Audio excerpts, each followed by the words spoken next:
Lord Jesus Christ.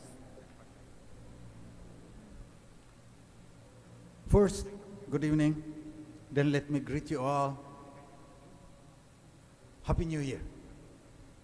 Let us first give thanks for all the blessings, kahit COVID-19 pa rin, that God has given us for the last year, especially for me. Because of the lockdown, the DepEd granted permission and funds, grants. Gawin naming digital ang lessons ng ALS, yung Alternative Learning System, yung mga dropouts, may special dyan. There are millions of young people who dropped out because of poverty, but now, mostly because of boredom. So pinayagan kami ng DepEd. We will digitize that, we will make it interactive, we will put in games and other things that will engage the kids. And I have some friends, yung Smoky Mountain, may connectivity. Kasi hindi umaabot yung mga telco doon eh. May bagong technology, lalagyan nila ng Wi-Fi. Libre para sa mga bata.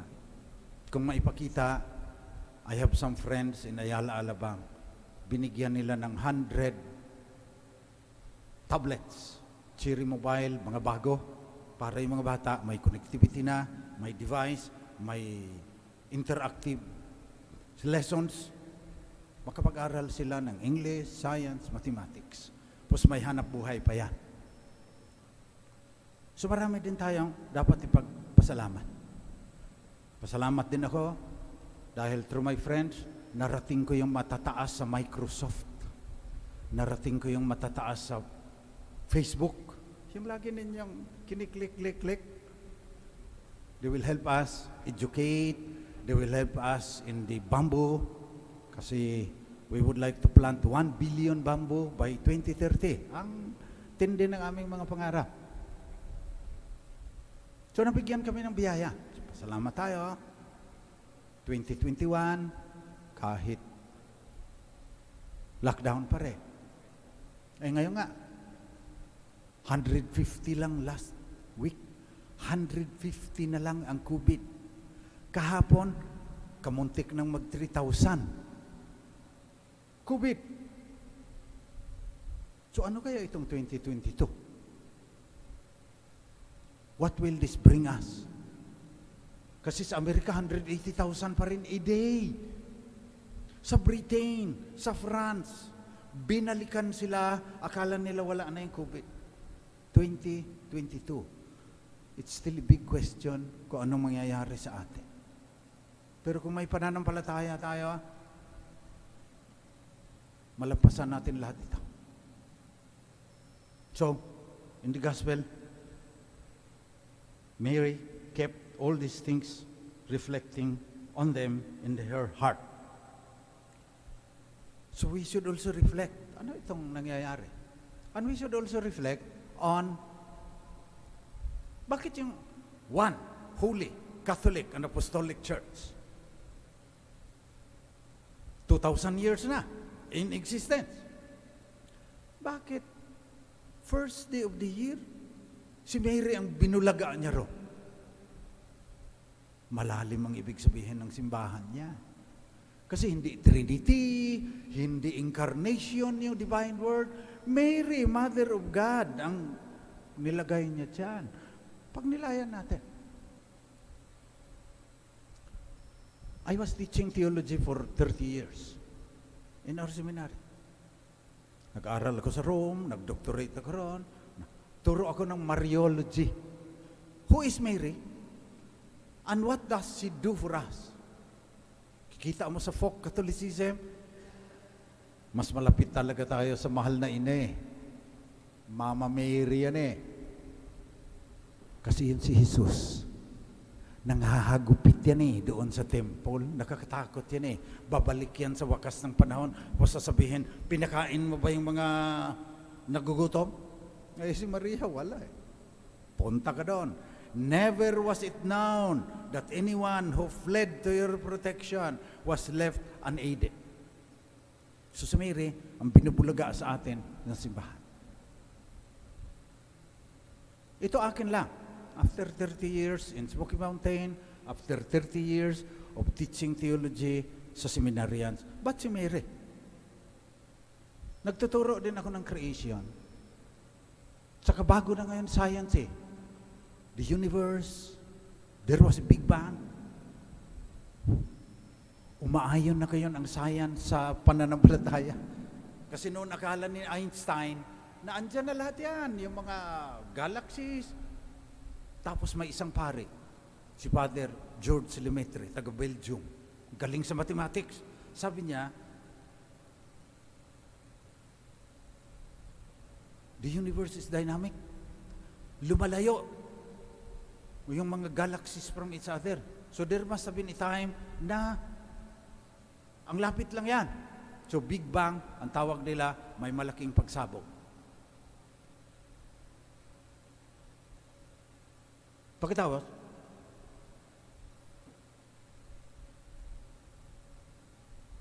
bilisan na lang natin. Lumitaw tayo. Tayo yung man and woman. Parang malakas maganda. So ang ibig sabihin ng simbahan ngayon, sabi ni Teilhard de Chardin, Jesuit, sabi niya, dynamic ang reality. Nag-i-evolve yan patungo sa future. Kailangan balance ang masculine at saka feminine principles sa evolution. Kailangan yung society natin, kailangan yung economy natin, kailangan yung politics natin, may feminine principle. Sa ngayon, sabi ni Teilhard de Chardin, dahil naging hunter society kasi tayo, mas naging warrior society tayo, mahina ang feminine principle. Eh, ganyan tayo. Mag-isip eh. Dahil ganyan talaga ang nangyari sa kasaysayan. Para ako, lumaki kasi ako sa Mindanao. For rainforest yan. Nilinis yan ng mga ninuno ko. Doon, kailang macho ka eh. Pag piniti ka sa tenga, kailangan. Tapos nag-aral ako ng engineering dito.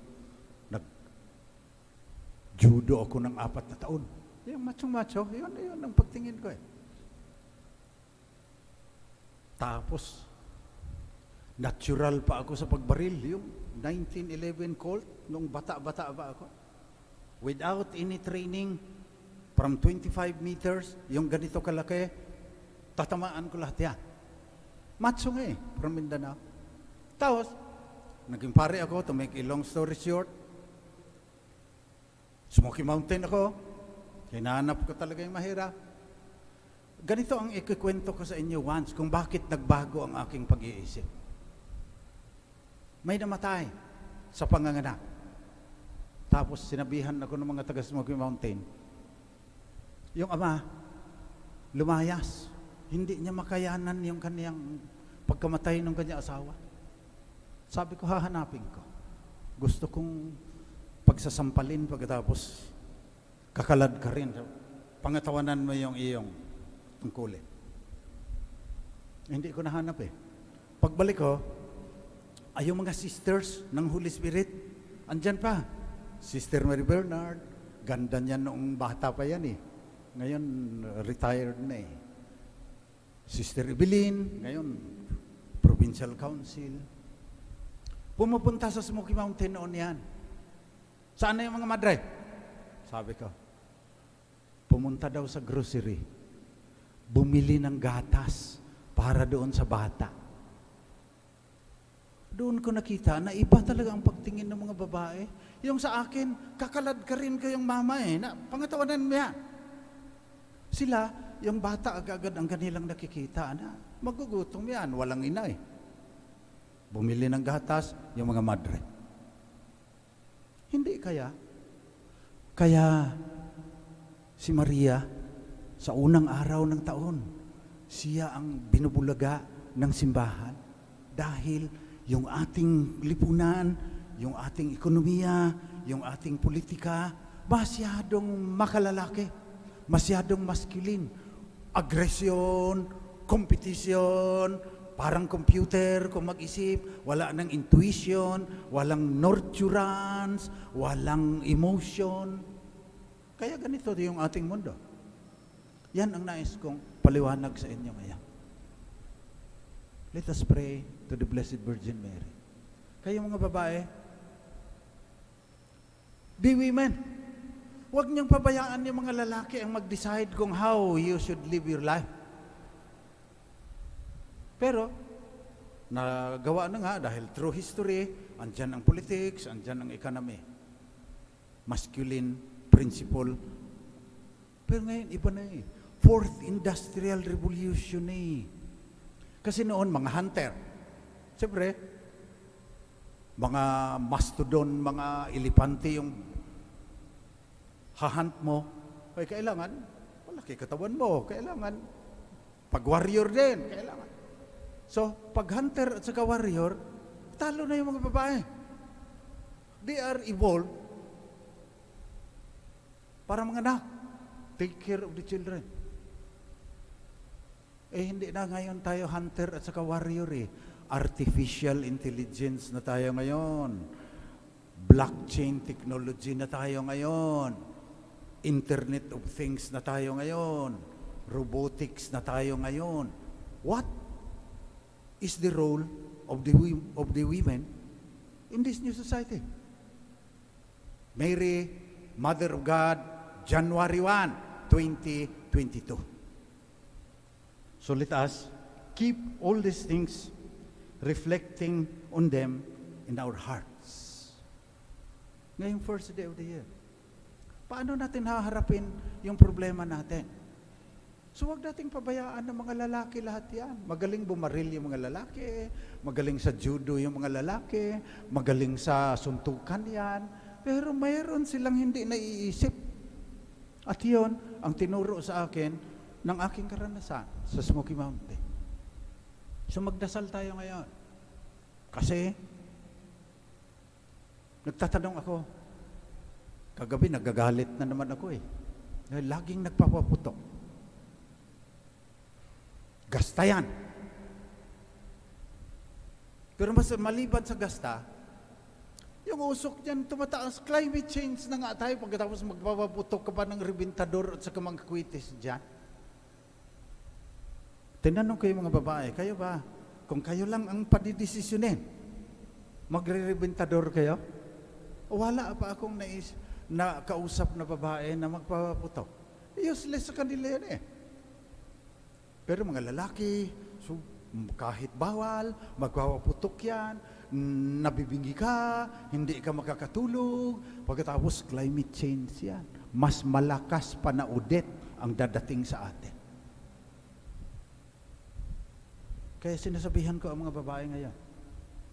Imagine, innovate, impact. Imagine a world na hindi lang mga malalaki ang nagdidesisyon kung paano yung ating politika.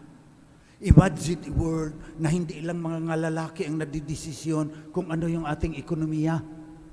Yan ang ibig sabihin na si Mary, Mother of God. Tapos pag naka-imagine ka na-innovate ka. Anong gagawin mo para yung feminine principle maipasok sa economy at saka sa politics? Walang mangyayari sa atin kahit sino pang presidente dyan. Walang mangyayari kung yung feminine principle hindi maipasok sa pamamalakad ng ating politika. Sana yung mga bugoy na nasa politika magkaroon naman ng panibagong pagtingin. Pero ang mga babae, imagine a world na may feminine principle, ang society, ang economy, ang politics. So mag-isip kayo. Mag-innovate kayo. Huwag ninyong tatanggapin itong luma na ito eh. Yung ating economy at saka politics, luma na yan. Artificial intelligence na ngayon, AI na ngayon. Imagine, innovate, impact para mabago itong daigdig na ito. Kaya ngayon, Happy New Year sa inyong lahat. Binubulaga sa atin ng simbahan ang mahal na Birhen. Mag-isip tayo. Manalangin tayo sa Kanya. Na sana yung mga lalaki, makinig naman sa mga babae. Tapos yung mga babae, tutulungan, magtulungan. Imagine, innovate, impact, society. Baguhin natin itong mundo. Sapagkat kung magpatuloy itong ganito, walang mangyayari sa atin. Tingnan mo yung mga lalaki. Anong iniimbento? Baril na pag binaril ka, lalabas pera. Ano ibig sabihin yan? Mukhang pera ka na pagbabarilin ka, sasalampakan ka ng 1,000 piso, pagbibili mo na yung kaluluwa mo. Ganyan ang ating society. Is that the will of God? So manalangin tayo ngayon sa mahal na Birhen. Na sana itong 2022, magsimula naman pagbabago so that we can create a better world na balance yung masculine at feminine principle. Para matiyak naman natin na magkaroon ng magandang kinabukasan yung inyong mga anak, yung inyong mga apo, yung inyong mga pamangkin. Otherwise, pababayaan natin na ganito uli, mag-eleksyon, babarilin ng pera ang mga Pilipino, hindi na napapahiya sa kanilang sarili dahil gano'n ang nakaugalian eh. Manalangin tayo sa mahal na Birhen. Yung mga babae, manalangin kayo lalo. Pareho kayong babae ng mahal na Birhen eh. Yung feminine principle, yung nurturance, yung intuition, maipasok natin. Tingnan ninyo yung mga bata ngayon, kailangan ng social and emotional learning, yung DepEd. Hindi alam kung anong gagawin.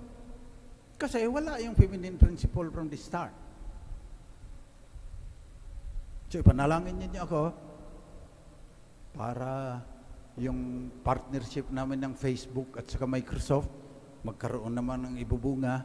Pero ang nakikita ako, hanggang hindi nababalance ang masculine saka feminine principle, the way we build the future, ganito pa rin tayo.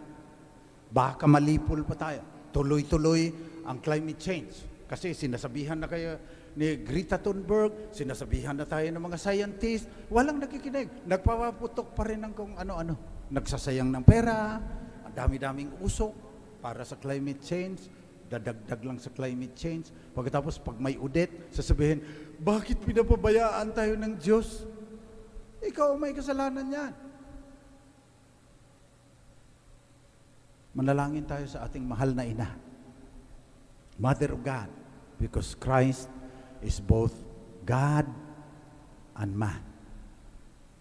Na sana, sa 2022, magsimula naman pagbabago